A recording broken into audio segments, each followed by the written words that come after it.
Hello everyone, this is Whitney Will from Starhearth Astrology, and I'm here today to talk about Sagittarius season. I recorded and uploaded this video yesterday, and it turns out it didn't have any sound. So this is the second time we're doing this, and I found that funny because even though Mercury is out of the shadow of its retrograde, so in theory technological things should be working well, it is still in the sign of Scorpio, which is a water sign, and traditionally the water signs are mute signs for Mercury. So I found it pretty funny that turns out there was no sound. And I'm not sure why that happened, but hopefully this is gonna work. So if you tuned into that video and found that there was no sound, my apologies. Okay, so Sagittarius season in 2020 is kind of exciting, just in the sense that things change quite a bit. So we've had just really astrologically a gnarly fall. And I know a lot of you have had, just wrestling with your own struggles this fall. And they can look like a lot of different things, from the Mars retrograde, sports injuries, and being stuck, feeling like you can't move the way that we want to be moving because of lockdowns and COVID stuff. Just a lot of different things that could be going on. And then we've had all of these planets as they move through Libra, square, all of the Capricorn stuff, opposing Mars. So it's just been kind of a rough bit. And then obviously in the background, we've got the larger Saturn-Pluto conjunction, which really colored this whole year, and the Jupiter-Pluto conjunctions, the third one, which was in November, kind of being in line with, in the United States, our COVID surges. So that's just been rough. And Sagittarius season changes a lot of big storylines. So kind of this huge Capricorn story that we've been dealing with, certainly for the past year, but really Saturn and Capricorn for the last 3 years. It went in December of 2017. We have a few big shifts that happen during Sagittarius season. So kind of the three main headlines, and I'll get into these in detail, are eclipse season, Saturn into Capricorn, or Saturn into Aquarius, and Jupiter into Aquarius as well. So that's, I'm not sure that we're going to be, suddenly the clouds are going to break and we're going to be in this fantastic new territory, but we're going to be in new territory. So the change will be nice, even if it's not, like miraculously better. Okay, so here we go. Okay, so we, as always, like just because the sun moved into Sagittarius, we don't get like a blank slate where everything restarts, right? We are in the middle of some storylines. So I like to just kind of catch us up on where we are in the stories of the different cycles and the different movements of each planet, to kind of orient ourselves at the beginning of Sagittarius season. So where are we? Mars turned direct on November 13th. So we've had a week of Mars technically direct, although it's really stationed, which just means it's stopped moving backwards. It hasn't really picked up speed moving forwards again. So we will see that over Sagittarius season, it will pick up speed moving forward, but it's still entirely in the shadow of its retrograde, which means, we had the pre-shadow that went from July 25th until September 9th, where we kind of got a prelude of what might be the thing of the retrograde. And then we had the retrograde from September 9th to November 13th. And so that was really the reworking of those themes. And now we have the post-shadow, basically through the end of December. Mars stationed retrograde at 28 degrees of Aries, which means it's basically all the way through Aries, and it goes into Taurus on January 6th. So basically all of Sagittarius season and the first little chunk of Capricorn season, we have Mars kind of working this stuff.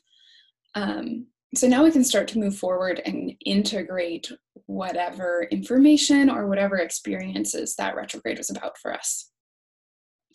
We have Mercury completely out of the shadow of its retrograde. So that happened on Thursday, the 19th. So just a few days ago, Mercury finally cleared those last degrees that it retrograded over.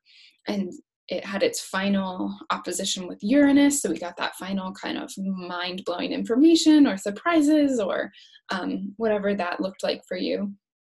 And now it's moving on to new territory, but it still has 2/3 of Scorpio to get through. So we still have Mercury in Scorpio for a little bit, which has intensity of thought, intensity of communication, obsessive even. And so we're still kind of dealing with that. Now the difference is that Mercury's ruler in Scorpio, its traditional ruler is Mars, and Mars is now direct. So they're both direct. So we're able to kind of start making progress, though Mars is still working through those degrees again. Venus went into Scorpio yesterday, the first day of Sagittarius season. So she is suffering from a little bit of a loss of traditional dignity. She rules Libra and she's in her detriment in Scorpio. So when she goes from Libra to Scorpio, she gets less traditionally Venusian. And she's also ruled by Mars. And so that can have that kind of intensity of desire as well. Venus is a morning star right now, so she tends to be a little bit grabbier in the things that she wants. And in Scorpio, that's going to be really deep, kind of intense stuff. Also kind of out of the ordinary stuff. And I think, yeah, we'll see kind of that theme of things not quite being normal extended throughout the month through a number of different transits. We're also in the first quarter of the lunar month, so the moon was half full last night. So that moves us into the bright hemicycle of the lunar month, which means we are in the week building up to the full moon. And the full moon is going to be eclipsed in the sign of Gemini. So we are in the last week before we head into eclipse season. And I'll get more into that later in the video. Then we have Jupiter and Saturn in their final weeks in Capricorn. So both of them are going to move into Aquarius during Sagittarius season. And Jupiter has been in Capricorn for just over a year. I believe it was the second week of November of 2019 that Jupiter went into Capricorn. And Saturn has been in Capricorn since December of 2017, with a brief stint this year of just dipping its toes to 2 degrees of Aquarius between March 21st and July 1st. So they're kind of wrapping up, tying up loose ends in this space. If you have Saturn in Capricorn, these are the final weeks of your Saturn return. So congratulations, you've survived it. And we also have the final weeks of Jupiter in Capricorn. And I think that is going to be really nice because the transition, this last year of Jupiter stuff has really suffered. And, we kind of go from this high of Jupiter in Sagittarius to then this low of Jupiter in Capricorn. And it's shared that its time there with Saturn and Pluto and the South Node for the first bit of it. So that's been a lot to wrestle with. And Jupiter, which is traditionally the greater benefic and kind of brings hopefulness, optimism, faith to its work, struggles in Capricorn. It's least able to kind of, make things that swell with abundance and hope there. And I think we've all kind of suffered from that. And I think depending on where it falls in your chart and if it's perfected by Time Lord techniques has been rough for people. And it's been rough for us as a whole. Jupiter makes things bigger, and to a certain extent Pluto does as well. And in Capricorn we've seen kind of the swelling of government and the swelling of a pandemic, and so that's been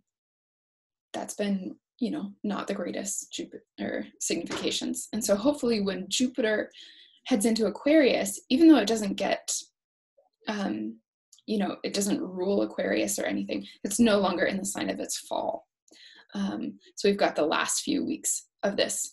And it's kind of a bummer that it happens over the holiday season, because Sagittarius season, when Jupiter is in good condition, can be super fun. This has got a little bit more of a damper on it, which I think we can see about the lockdowns and people canceling holiday plans and us not really being able to be as close to each other as we would like, and really be able to support each other through, honestly, the seasonal depression of this time of year, or the intensities of the holidays. For a lot of people, they're celebrating the first holiday without a loved one. And that's true, that's true any year, but especially when we have 250,000 people who died of COVID this year. So that can, be a real wet blanket, and Jupiter in Capricorn is kind of a wet blanket. I'm excited.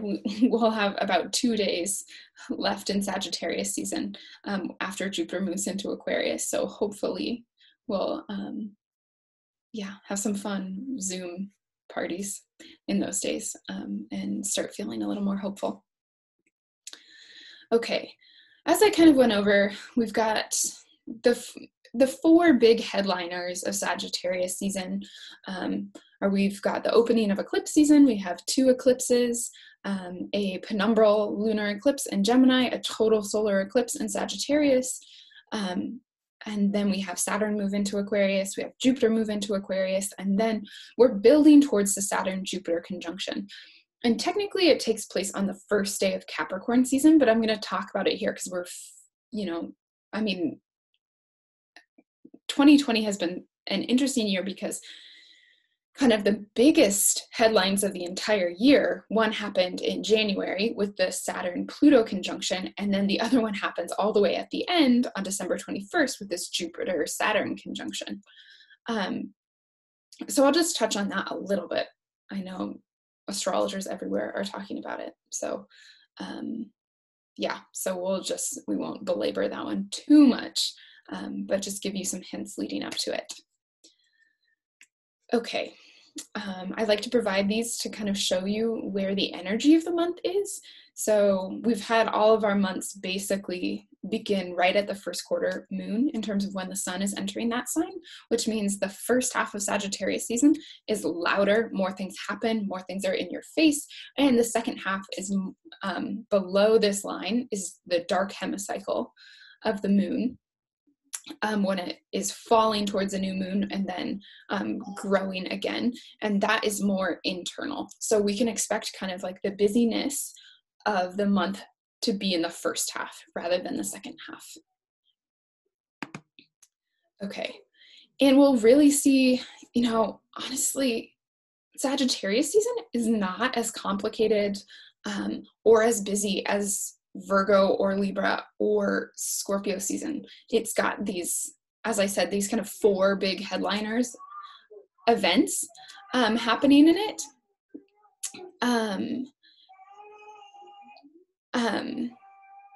But otherwise, there's kind of these like background sextiles. We don't have the same tension going on between Libra and Capricorn like we did in Scorpio and Libra season.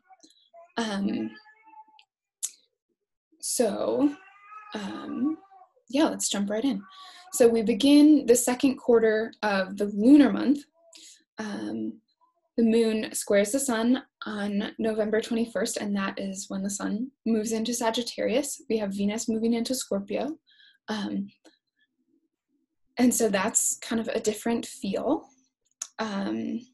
Venus is ruled by Mars now, the sun is ruled by Jupiter, so we get this kind of flavor change.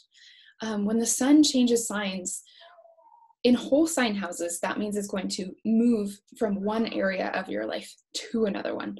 And the sun kind of helps us see beyond ourselves and find some empowerment, hopefully. And that also depends on how the sun is in your natal chart. But overall, it does that. And so when the sun moves into a new sign, we kind of have this opportunity to really spend some time in that sign and in that house in our lives and connect with it in a new way. And that is powerful this year because we now have eclipses happening in Sagittarius. So that it gets an extra highlight. The eclipses moving through the houses and of time, almost renovations of those houses. And so the South Node is moving through Sagittarius. So part of that renovation is pulling down the old storylines of Sagittarius. And those are going to color a certain area of your life. And so it's time to kind of examine what kind of the shadow of Sagittarius, because it's really about like cleaning out the Sagittarian pieces that aren't working in a specific area of life. And those will be triggered by the eclipses. And I'll get into that more when we talk about the eclipse. But yeah, so that's going to be Sagittarius season. It's a little bit more punctuated than it would normally be because the eclipses are here. Then on Monday, we have Mercury trine Neptune. Mercury and Neptune are kind of antithetical. Mercury likes to break things down and understand them and draw outlines and make distinctions. Neptune likes to blur all of those lines. Where they can really inform each other, though, is Neptune can inspire Mercury. And so this trine is good for inspiration. It's good for creativity. I wouldn't necessarily try to work too hard with words with this one because they both are in water signs.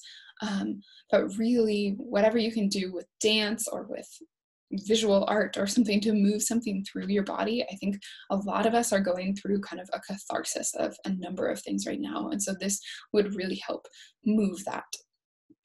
Then we have Thanksgiving happens on Thursday with certain aspects building to Friday. So we have Mercury sextile Pluto, which can really kind of go the opposite direction. It can get a little bit overwhelmed by the enormity of what we're facing. I think it will hit us hard not having the Thanksgivings that we hoped for or that we planned, and really taking stock of where we are. I think the Venus opposite Uranus underscores this kind of new tradition, and I think that's really kind of the silver lining in this, is Venus opposite Uranus invites us to try new things. So if we're only having Thanksgiving with our immediate family, what can we cook that's out of the ordinary to make that special? Or what new traditions could we try out? Or do we want to skip the whole thing altogether? Venus opposite Uranus is really trying out those unconventional spaces. And yeah, and also, right, just having holidays that are out of the ordinary.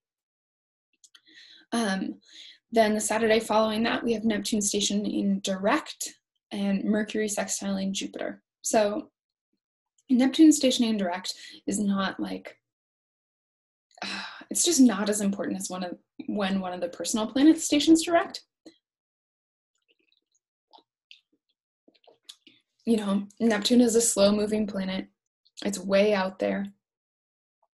It transits about 5 degrees a year, and then it will retrograde back over like 3 of those or so.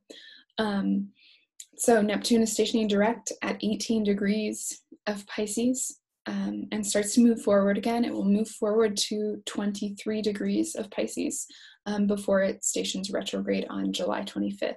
So between now and July 25th, we have Neptune direct. And,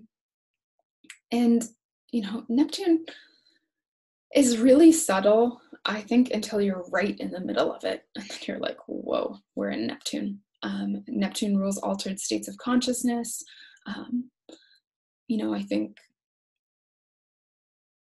yeah, I mean, Neptune is all of the woo-woo. And sometimes there's some gems and some really illuminating wisdom in that. And sometimes that's really frustrating because it's so vague and indistinct and hard to pin down and hard to challenge. Yeah, I'm a double Virgo. I think Neptune is a malefic, but I have just been experiencing a couple years of Neptune opposing my sun, and that has relaxed me a little bit more about Neptune and Neptunian topics. So thank you, Neptune. You're direct now. I don't know. I don't think it's that big a deal, but it is interesting to note. Then we have Mercury sextile Jupiter.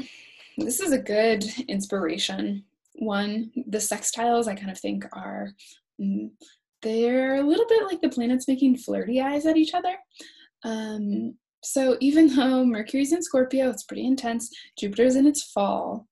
You know, it's a little bit like Mercury looks up from eating the like carry-on of Scorpio and makes flirty eyes at like Jupiter, the like decrepit king on the throne, like King Theoden before Gandalf pulls the poison out of him. Yeah. Anyway, but it could be, you know, they're kind of like tickling each other's little like brain feelers. Yeah. It could be a good time to communicate because that, yeah, it's opening the airwaves for that. The third quarter, as you can see, so, oh, okay, well, we'll talk about the eclipse. Okay, so the eclipse happens on Monday, the 30th at 2:29 a.m. And this is a penumbral Gemini eclipse, lunar eclipse. And so if you are awake at 2:29 a.m., it's 2:29 a.m. Mountain Standard Time, which is my time zone. But you can just adjust that for wherever you are. You should be able to see this eclipse all over the US. So the moon won't completely disappear, but it will turn red. So that's the penumbra, the shadow that covers it. And what we can expect, you know, eclipses are really hard to make predictions about. For one thing, because sometimes something happens right on that day, but sometimes what the eclipse kind of portends takes about 6 months to ripen or take effect. This full moon, this Gemini full moon, is the culmination of the Gemini new moon, which happened on May 22nd of this year. And I think what we kind of saw with that Gemini new moon, it was kind of the beginning of all the George Floyd protests. I think we started to realize, to fully digest how divided the nation is. And so I think we will see more of that. You know, we're kind of seeing the culmination of those divides, and we could expect to see that around the lunar eclipse. Yeah, there's not, the eclipse itself does not have too much going on in the chart. You know, it's not making crazy aspects to malefics or benefics for that matter. So it's not a super, if it weren't eclipsed, it wouldn't be a super complicated lunation. But I'll get more into that lunation and talking through the eclipse when I make my Gemini full moon video, which you can look for on my channel a couple days before the Gemini full moon. The third quarter otherwise is fairly mellow. We have Mercury go into Sag the very next day. So Mercury in Sagittarius, you know, is moving from water to fire. So has been down in the depths and is really kind of surging upwards with the light and moving quite quickly. Individuals that have Mercury in Sag, I find Mercury in fire signs can talk a lot, but I don't think this is true for Mercury in Sagittarius, because I find that Mercury in Sagittarius, and a lot of them have told me this, they it takes them too long to explain their thoughts. So what you can get from them is what they've already decided they think about something, but processing it with you is probably not something that's going to happen. And so it's important to not push them to do that, though it can be frustrating. But very inspired, very passionate about what they think, and that can be really fun, especially if you also have Mercury in a fire sign. It can be a little bit frustrating for people who don't, because Mercury in fire signs can be a little bit pig-headed and dogmatic about what it thinks. Then we have Venus trine to Neptune on the 5th.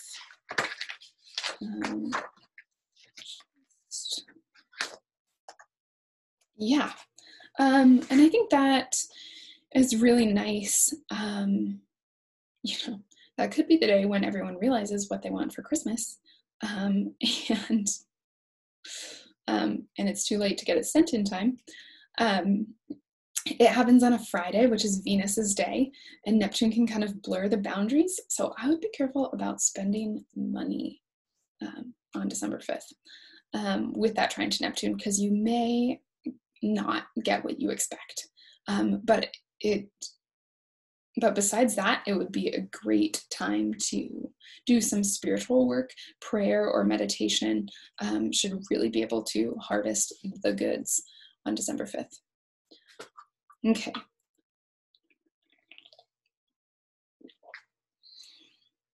Then we move into the 4th quarter. So we move into the 4th quarter on Monday the 7th with the waning square of the moon to the sun. So the moon in Virgo will square the sun in Sagittarius, and that brings us into the final quarter of the lunar month, moving towards that full moon, or that new moon, which is going to be an eclipse in Sagittarius. So we've got the sun square to Neptune on the 9th.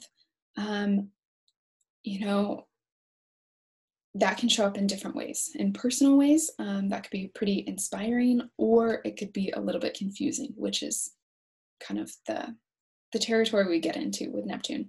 In more mundane ways, the sun can represent the ruler, or kind of the figurehead of the country. The sun square to Neptune, I would worry maybe a little bit about Trump's health.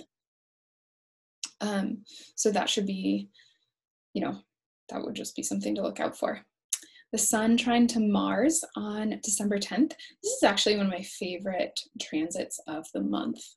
And that is because we've got the sun in Sagittarius, trine to Mars in Aries that's now direct. And if there was something that you needed to take action on, that you were frustrated to because of that Mars retrograde, I really like this aspect for making things happen and for that forward momentum picking up. The sun and Mars are both related to the will. They're both masculine. They're in active fire signs. Mars is in rulership. You can just kind of fly with this one. So I really love that. Should be a fun, productive day. Then the following Sunday, we have Mercury square Neptune. This is going to be confusing. Mercury, as I said, right, kind of figures things out. Neptune kind of blurs them. So when Mercury is in a square to Neptune, Mercury is trying to do its Mercury thing wherever it is. It's also in its detriment in Sagittarius, and it is square to Neptune. So what I'm wondering, the next day is the eclipse. The next day is also the date that the Electoral College officially submits its electors. I don't know the official language around that.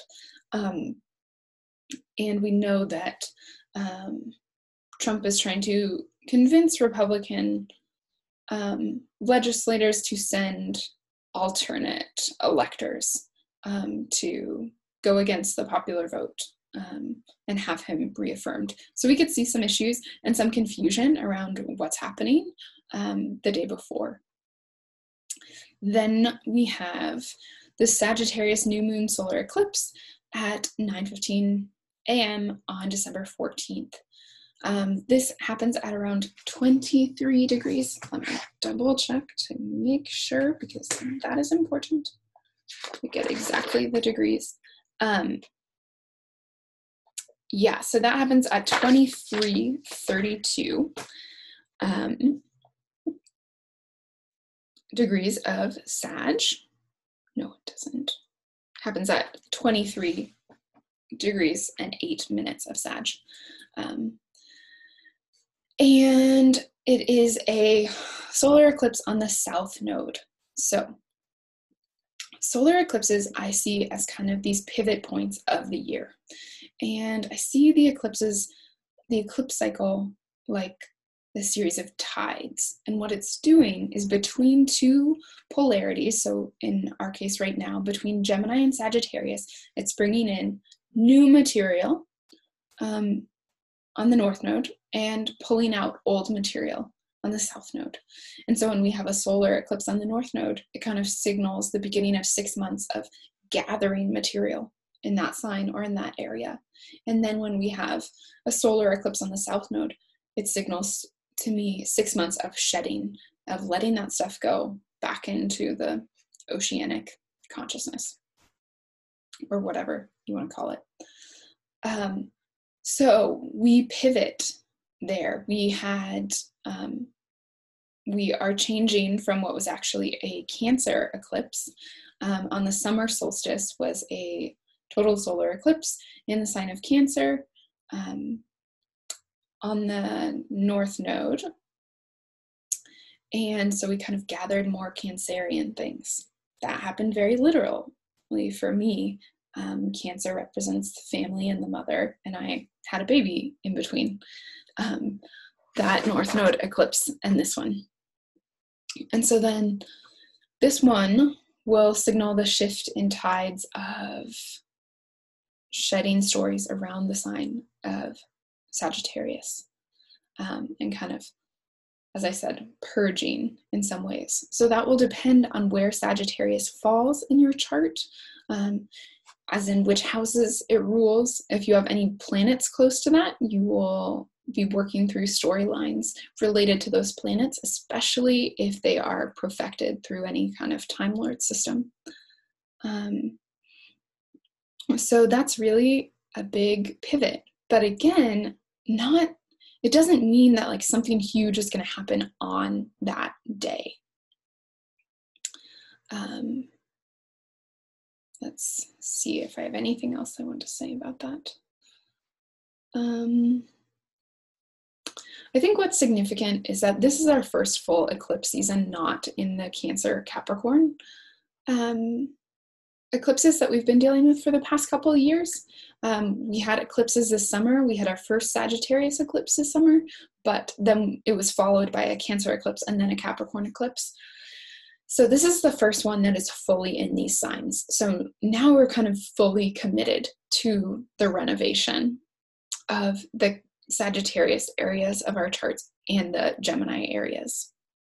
And we're going to kind of begin with, okay, what's the cleanup work that we need to do around Sagittarius?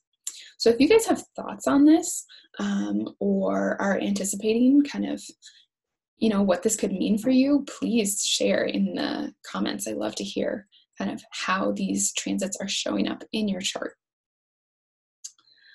Okay, so that happens on Monday the 14th. And then we kind of, as you can see just by the list of aspects, kind of get into the busiest week of Sagittarius season, which is also the last week of Sagittarius season. So that same day, we've got Venus sextile Jupiter, and we enter into the first quarter of the lunar month, right? Just with the new moon. That happens every new moon. Venus sextile Jupiter is interesting because that aspect will be contained within the chart of the eclipse.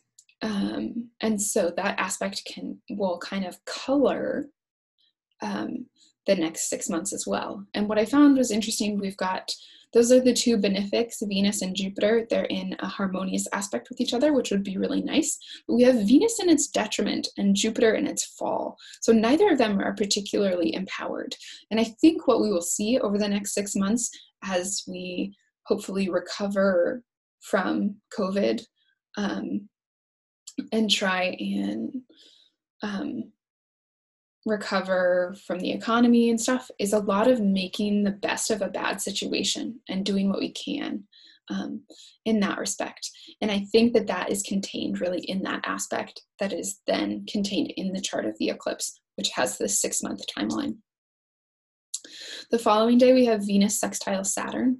So that is a little bit of grounding, setting the groundwork, and really wrestling between, not wrestling, I use that verb a lot. Sextiles are not wrestling. They're kind of like tickling, whatever. They're having a board meeting, and Venus and Saturn can kind of look into each other's eyes, and Venus is like, this is what is important to me. And Saturn says, okay, here are the practical implications of that. Here's the practical things that we need to consider to get that done. And Venus says, okay, let's start making compromises. Let's work with that. Let's get a plan. And this is right after a new moon. So we can really, if we're looking at the weeks ahead, the months ahead, the half year ahead, have this respect between values and what is actually possible from a practical point of view. Right after that, she moves into Sag. So Venus in Sag is fun. She is fierce. She's the huntress in Sagittarius, and she is going exploring, and pretty excited about that. So, you know, that might be when a lot of people are leaving to go where they're going for Christmas, or, you know, kind of finally getting into the holiday season when we have Venus and Sag. Jupiter is still in Capricorn, so it's not going to be like it normally is. But as Venus moves out of the sign of her detriment and into a sign, into a fire sign, we should definitely feel that pickup. Also, Chiron stations direct that day.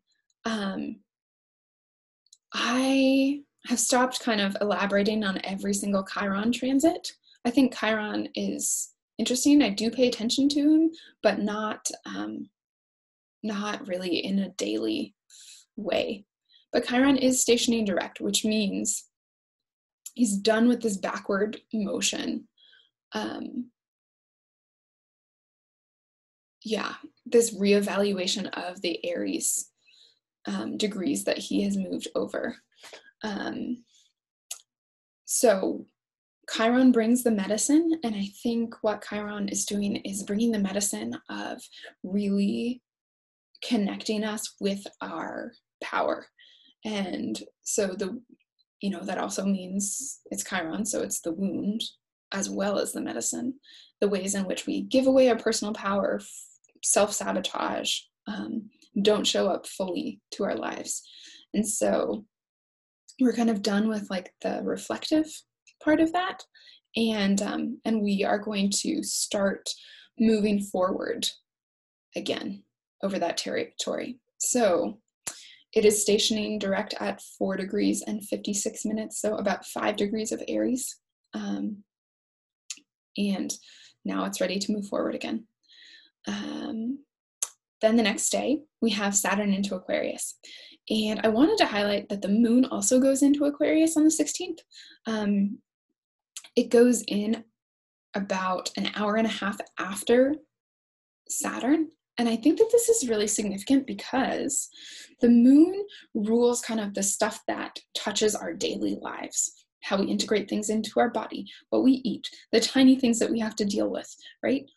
It's kind of like, it's the smallest unit of time in astrology is the moon. Well, I guess, and light, but okay, whatever. And so Saturn moving into Aquarius and then having the moon move in basically at the same time means that we feel the implications of Saturn moving into Aquarius like right then. And we see how different things are. And I'm hoping that the Saturn and Jupiter moving into Aquarius and their conjunction a few days later, hopefully is going to bring us a vaccine that is going to begin to clean up kind of the chaos of COVID. And, you know, I don't think that that is the total answer, and I don't think that that is like the final word on the subject, and I don't want to get into discussions about vaccines. But I think, right, both Jupiter and Saturn moving into a sign that to a great degree represents technology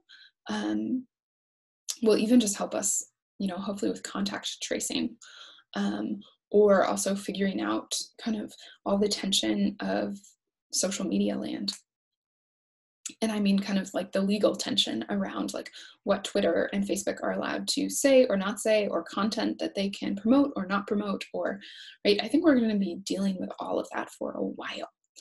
I'm going to make a full video about Saturn in Aquarius and kind of look at its time there as a whole. So what it does in 2021, it's going to be there until March of 2023. So we have, you know, a story that's just beginning, that's going to play out over a number of years. But the good thing is that we no longer have Saturn in Capricorn. And even though Saturn is still in rulership in Aquarius, it's a very different Saturn. And I think what we see is that Saturn, in some ways, is the best response to Saturn, but it can go two ways, right? So we've got Saturn with the kind of oppressive heaviness of Capricorn. I kind of see Capricorn is made of stone, and then Aquarius is made of like tempered glass or thought, really. It doesn't really have a material. Capricorn is the sign of the establishment, of tradition, of things that have started to feel really heavy in the last few years. And Saturn in Aquarius is going to step aside and kind of look at the underlying structure and look towards the good of the many rather than the preservation of history. I think Saturn in Aquarius will pull down a lot of statues. And I mean that metaphorically, but also we've seen that literally, and we saw that with Saturn in Aquarius for a bit this year, and I think we'll see more of that as well. Now, it's a double-edged sword because Saturn in Aquarius can also try to maintain the status quo in a really inflexible way because Aquarius is a fixed sign. So I think, right, we're not out of the stalemates, and the squares that Mars was making to Saturn in Capricorn actually resolve not in Capricorn, but in Aquarius, because Mars is going to move into Taurus in January, and then their kind of final square in this wrestling match that they've been in the middle of happens between Taurus and Aquarius, which are fixed signs. So that'll be interesting. That's also part of Capricorn season. Then on the 19th, Jupiter moves into Aquarius. So finally, this is probably the best thing that happens during Sagittarius season, maybe during the year, is that Jupiter is out of Capricorn. So it's into Aquarius. We can look for kind of expansion in the area of our charts that Aquarius rules. But Jupiter doesn't just bring kind of gifts. I think a lot of people think of Jupiter like Santa Claus, and that's like not, I don't know. Yeah. I mean, it's not that easy. It's not about eating ice cream. I find that Jupiter brings a lot of questions, and when we look deeper into things, right, we notice more opportunities there. And so that's kind of the way that Jupiter can make our lives bigger. But now it's moved into Aquarius, and Aquarius is the land of technology, of humanitarian issues. So I think a lot of kind of the social justice work that has been done this year has been really important, but it's been kind of a slog. And hopefully with Jupiter in Aquarius, that will move forward more easily. Now, the danger with Jupiter is the opposite of the danger with Saturn. The danger with Jupiter is that we say yes to everything. So things get a little bit overblown. But hopefully with Saturn also in Aquarius, we are going to have this slow, steady growth, this yes and no of Jupiter and Saturn. Jupiter is going to keep Saturn from getting too constricted. Saturn is going to keep Jupiter from getting too inflated. So I think that's really exciting. We also have Mercury conjoin the Sun in Sagittarius. This is important because it is the midpoint between two retrogrades. So it's kind of like, it's when we get the farthest away from one retrograde and start moving towards the next one, which will begin on January 30th. It is also the point at which Mercury kind of matures. So all of the new ideas or the new material or the lessons or whatever the Mercury retrograde was about for you, right? We've moved through that stuff, we've integrated that stuff, and this is kind of the point where that should become habit, right? Where it's fully taken effect. And Mercury moves from being a morning star Mercury to being an evening star Mercury, which is the maturational aspect of it. So we're kind of, Mercury is no longer the young scholar and moves towards being kind of the old master right at this point, before reaching maximum elongation from the sun and turning retrograde to die and be reborn during the retrograde cycle. The next day we have Mercury into Capricorn. Mercury into Capricorn is kind of going from the far-fetched ideas of Sagittarius, not always far-fetched, intensely principled, the enthusiastically believed in ideas of Sagittarius into the more practical, rubber meets the road, how is this actually going to work, Capricorn. So it can feel like things slow down, but really things are just getting more grounded. And then we have the sun move into Capricorn. We start moving towards, we enter the bright cycle of the lunar month again. The moon is moving towards a Cancer full moon on December 29th, which I'll talk about in Capricorn season and then in its own video. And we have the Jupiter-Saturn conjunction, which will kind of cement us moving into very different territory. Yeah, I mean, hooray, we survived Capricorn being emphasized for so long, and in some pretty difficult ways. And now we're moving into Aquarius land. And as I've kind of elaborated on, kind of how both of those planets are going to move through that sign, it's going to look different. There's certainly a breath of fresh air. It may be cold and bracing. There's not a lot of moisture in that air, but we're no longer kind of in the great stone structures of Capricorn. We're on the plains of Aquarius. The Jupiter-Saturn cycle that lasts 200 years has finally moved completely into air. We spent the last 200 years in the Industrial Revolution, and in the United States, westward expansion, all about land and the claiming of land. And since the 1980s, we've been in this wobble of them conjoining in air signs and in earth signs, and seeing the rise of technology. But now we are in for 200 years of Jupiter and Saturn conjoining in air signs. And I think we will see the expansion of the technological universe, basically, during their time there. But that is a huge story. It lasts 200 years. Lots of things happen. We are just kind of at the dawn of that space. But it's an interesting time to be alive, for certain. Yeah, and that is Sagittarius season. Again, we've got the kind of busier, more outward half of the month in the beginning, falls towards that eclipse, rises again, and then we enter Capricorn season right at that first quarter moon. So that's kind of like the energy shifts of the month. I'll do videos on the Gemini full moon lunar eclipse and the Sagittarius solar eclipse as their own little videos, and those generally come out a couple days before those lunations, so be sure to check back for those. If this video is useful to you, please like it and subscribe if you want to see more of them. If you want to check in about readings where I can personalize a lot of this information and kind of pick out what's more significant for you and what's less significant, you can book readings on my website at starheartastrology.com. I'm also speaking at the Kitsap County Human Rights Conference on December 4th, and I am giving a talk on effective self-care and meaningful participation in human rights issues. The whole conference is virtual. It's free to register. There's going to be a lot of great speakers. And so I will put a link in the description of this video to where you can get information about that.